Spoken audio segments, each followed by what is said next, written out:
Everyone, welcome back to my channel. This is Parvati. तो आज मैं आपके लिए एक न्यू वीडियो लेके आई हूँ। आपने टाइटल में देखा होगा, टाइटल है how I published an article in Russia. That is मैंने एक साइंटिफिक आर्टिकल लिखा था जो पब्लिश हो गया है इन रशिया। तो ये मैंने कैसे किया, इसका प्रोसेस कैसे था, मुझे इसके बारे में कैसे पता चला एंड इसका कॉस्ट क्या है, इसका प्राइस क्या है, मैं सारी डिटेल्स इस वीडियो में मैं आपको बताऊंगी। So let's get started. So, firstly, talking about how I got to know about this opportunity.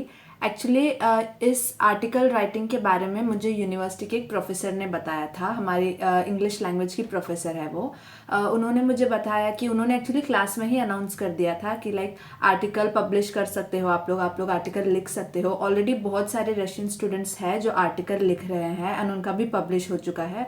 तो एक वेबसाइट होता है जहाँ से एवरी मंथ या एवरी आफ्टर सम डेज आपको एक आर्टिकल का टॉपिक मिल जाता है। सो बीइंग मेडिकल स्टूडेंट्स, हमें कोई मेडिकल रिलेटेड टॉपिक पे ही आर्टिकल लिखना होता है। तो वो सारी इन्फॉर्मेशन मुझे हमारे प्रोफेसर ने दिया था।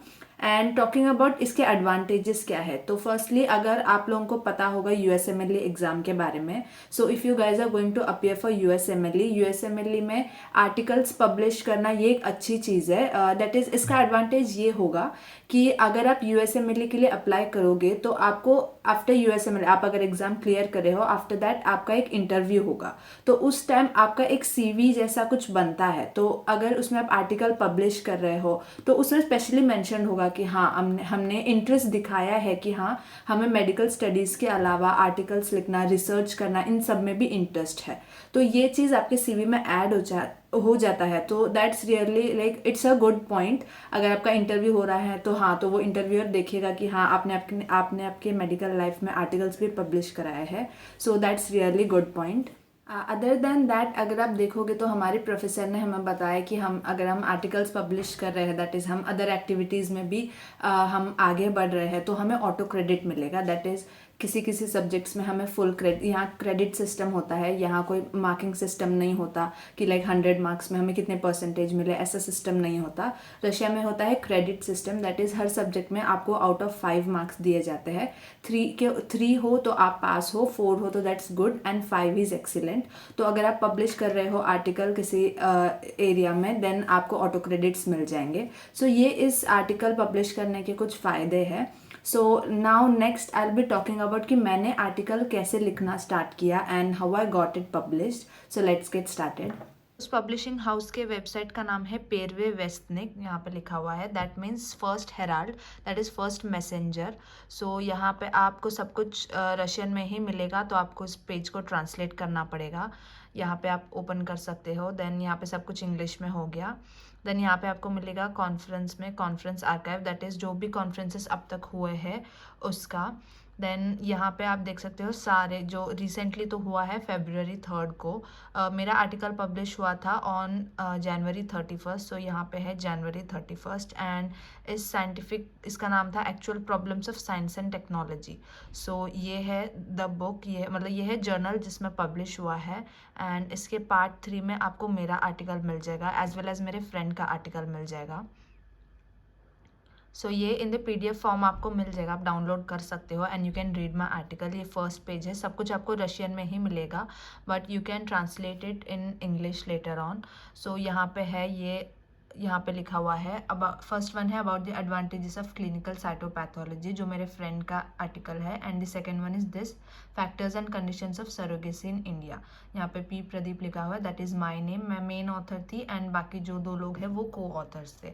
तो अगर आपको आर्टिकल पढ़ना है यू कैन सी हियर। ये फर्स्ट आर्टिकल है जो मेरे फ्रेंड का पब्लिश हुआ है एंड ये भी आप लोग रीड कर सकते हो। And this is the article जो मेरा आर्टिकल पब्लिश हुआ है, factors and conditions of surrogacy in India. So मेरा नाम लिखा हुआ है, जैसे मैंने बताया ये है abstract, that is annotation and keywords जो सबसे इम्पॉर्टेंट होगा। देखिए ये रशियन में ट्रांसलेट हुआ है जो हमारे प्रोफेसर ने कर दिया था मेरे लिए।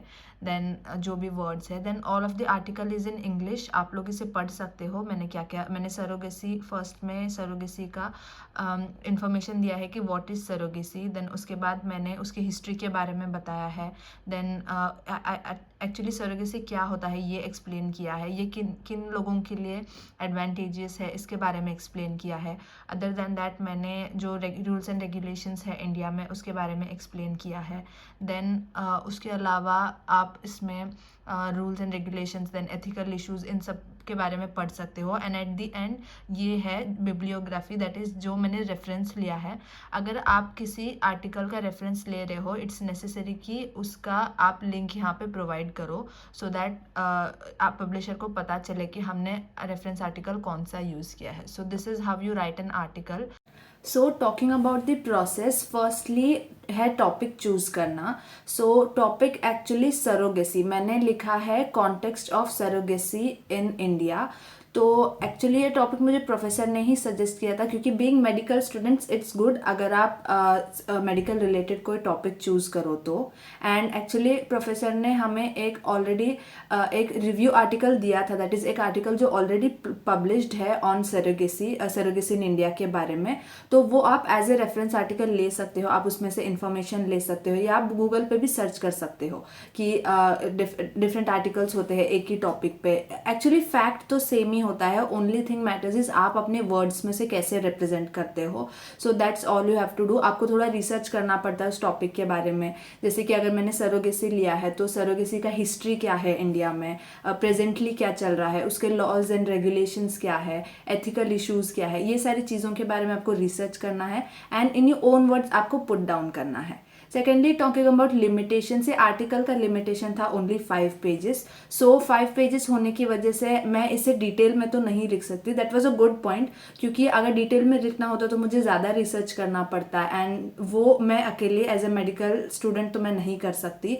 सो बिकॉज मैं एक्चुअली आर्टिकल इंडिया के बारे में लिख रही थी, तो I am in Russia right now, so इसलिए 5 pages was a good thing. मुझे सिर्फ ओवरव्यू लिखना था कि लाइक ऊपर से इन्फॉर्मेशन लिखना था कि लाइक क्या होता है, हिस्ट्री क्या है, एथिकल इश्यूज क्या है इंडिया में। तो ये सारा इन्फॉर्मेशन मुझे गूगल पे मिल गया था, बस मैंने मेरे ओन वर्ड्स में से पुट डाउन किया था।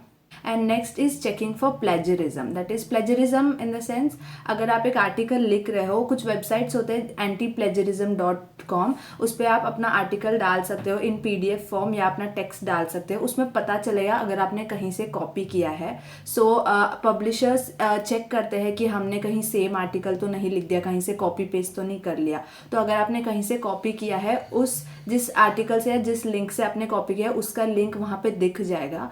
सो checking for plagiarism is really important. And talking about article के स्टार्टिंग में आता है एब्स्ट्रैक्ट लिखना। एब्स्ट्रैक्ट इज पूरा एक ओवरव्यू देना आर्टिकल के बारे में। सो एब्स्ट्रैक्ट इज मोस्ट इंपॉर्टेंट। जैसे एब्स्ट्रैक्ट फर्स्ट में आता है तो जो पब्लिशर होता है वो पहले एब्स्ट्रैक्ट ही पढ़ेगा। अप्रॉक्सीमेटली 5 to 6 सेंटेंसेस ही लिखना होता है। इन 5 to 6 सेंटेंसेस आपको कंक्लूड करना होता है कि आप आर्टिकल किस बारे में लिख रहे हो एंड इसमें क्या क्या इंक्लूडेड होगा, एंड उसके नीचे आपको कीवर्ड्स मेंशन करना है कि इस आर्टिकल में कीवर्ड्स क्या है। तो ये सबसे इंपॉर्टेंट होता है एक आर्टिकल में। एंड सिंस ये आर्टिकल रशिया में पब्लिश हो रहा है, इसका जो एब्स्ट्रैक्ट था इसको कन्वर्ट करना था हमें रशियन में, दैट इज ट्रांसलेट करना था रशियन में। सो ये मुझसे नहीं हो पाया, तो हमारी जो प्रोफेसर है उन्होंने हमें हेल्प कर दिया। इसलिए इट्स इम्पॉर्टेंट कि आपका कोई हो जो आपको हेल्प करे इन सब चीज़ों में, जैसे कि उस जो ट्रांसलेट करना है वो देखना, जो लास्ट मिनट एडिटिंग्स है उसे देखना, क्योंकि आगे का जो प्रोसेस था जैसे इस आर्टिकल को पब्लिशर के पास भेजना एंड उनसे रिव्यू लेना कि ये अप्रूव्ड है या नहीं, ये सारा काम हमारे प्रोफेसर ने किया था। सो इट्स रियली इंपॉर्टेंट कि कोई हो जो आपकी हेल्प करे इन सब चीज़ों में। And the last part is इसमें मुझे कितना प्राइस लगा। द आर्टिकल 5 पेजेस का था, तो इसका कॉस्ट था 450 रूबल्स अप्रॉक्सीमेटली। एंड एक्चुअली ये एक कॉन्फ्रेंस था जो live Ufa city that is Bashkir में हुआ था। तो सिंस मैं यहाँ रहती हूँ, it was not possible for me to go and attend that conference. So after that conference जो आर्टिकल पब्लिश होते हैं वो आर्टिकल वहाँ दिखाया जाता है, एक बड़ा प्रोग्राम कंडक्ट होता है वहाँ पे। But since I could not go there, ये article as a book publish होता है इनकी वेबसाइट पे, जो कि आप उनके वेबसाइट जाके विजिट कर सकते हो। मैं इवन लिंक नीचे डाल दूंगी कि आप कैसे जाके मेरा आर्टिकल रीड कर सकते हो कि मैंने कैसे लिखा है। So please go and check that out. So इसके लिए मुझे 500 रूबल्स पे करना था, तो इसके लिए बैंक जाके हमें पे करना पड़ा पैसे। इवन इसके लिए हमारी प्रोफेसर हमारे साथ आई थी। एक्चुअली 2 आर्टिकल्स है जो पब्लिश हुआ है, एक मेरा आर्टिकल है that is context of surrogacy in India, and एक और आर्टिकल है साइटोपैथोलॉजी के बारे में। तो ये मेरे एक फ्रेंड ने लिखा था। हम दोनों के आर्टिकल्स पब्लिश हो चुके हैं, दोनों के लिंक्स मैं नीचे डाल दूंगी, you can go and check it out. After that जैसे आप उनका वेबसाइट विजिट करोगे, वहाँ पे आपको सर्टिफिकेट्स मिलेंगे मिलेंगी, सारा कुछ रशियन में होगा। मैं उसके फ़ोटोज़ आगे डाल दूँगी, जो जो मुझे सर्टिफिकेट्स मिले हैं उसमें मेरा नाम लिखा होगा एंड इट्स रिटन कि आपका सक्सेसफुली ये आपको अवार्ड किया जाता है डिप्लोमा, क्योंकि आपने आर्टिकल पब्लिश किया हुआ है। So I will mention that as well. So this is all about how I published an article in Russia. So guys, if you have any doubts or anything, please do contact me. आप मुझे comment down कर सकते हो and please like, share and subscribe to my channel.